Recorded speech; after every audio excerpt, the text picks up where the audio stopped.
Telangana deputy CM Bhatti విక్రమార్కపై Congress party senior నాయకుడు VH Hanumantharao సంచలన ఆరోపణలు చేశారు. ఖమ్మం లోక్సభ సీటు తనకు రాకుండా భట్టి అడ్డుపడుతున్నారని ఆరోపించారు. భట్టి విక్రమార్క తనకు ద్రోహం చేస్తున్నారని, మొదట ఖమ్మం పార్లమెంటు సీటు ఇప్పిస్తానని ఇప్పుడు పట్టించుకోవడం లేదని విహెచ్ ఆవేదన వ్యక్తం చేశారు.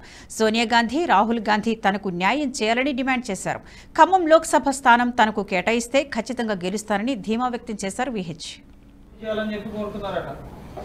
రాహుల్ గాంధీని ప్రతి ప్రోగ్రాం చేస్తున్నా, ప్రతి ప్రోగ్రాంకు రమ్మన్నాడు.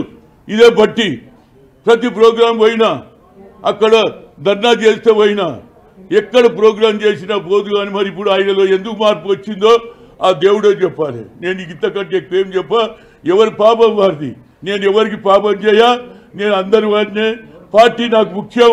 సోనియా గాంధీ, రాహుల్ గాంధీని ప్రధానమంత్రి చేయాలనేది నా ఆలోచన.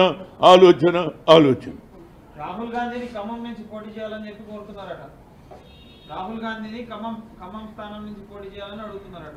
చూడండి, రాహుల్ గాంధీ గారు మొదలు ఏమన్నారు, సోనియా గాంధీ అని వస్తుందన్నారు. నేను ఆనాడే చెప్పిన, సోనియా గాంధీ వస్తే నేను తప్పనిసరిగా ఇంటింటికి తిరిగి పనిచేస్తా అని చెప్పిన. అదేవిధంగా రాహుల్ గాంధీ వస్తే కూడా, కానీ రాహుల్ గాంధీ గారు ఆల్రెడీ కేరళ నుంచి పోటీ చేస్తారని తెలిసింది కాబట్టి ఇవాళ నేను ఆ రైట్ అడుగుతున్నా. లేకుంటే అది కూడా అడగకపోదు. నాకు పదవి ముఖ్యం కాదు, అక్కడ ప్రజలకు సేవ చేయాలనేది నా ముఖ్య ఉద్దేశం. ఇప్పటికన్నా రాహుల్ గాంధీ వస్తే నాకు అభ్యంతరం లేదు. కానీ రాహుల్ గాంధీ రాకపోతే నాకు అడిగే రైట్ ఉన్నది అనేది నా ఉద్దేశం. తప్పనిసరిగా నేను ఖమ్మంలో ఇస్తే హయ్యెస్ట్ మెజార్టీతో గెలుస్తాననేది నా ఉద్దేశం. నేను ఇంతకంటే ఎక్కువ చెప్పేది లేదు. ప్రతి ప్రోగ్రాం చేస్తున్నా, ప్రతి ప్రోగ్రాంకు రమ్మన్నాడు. ఇదే బట్టి.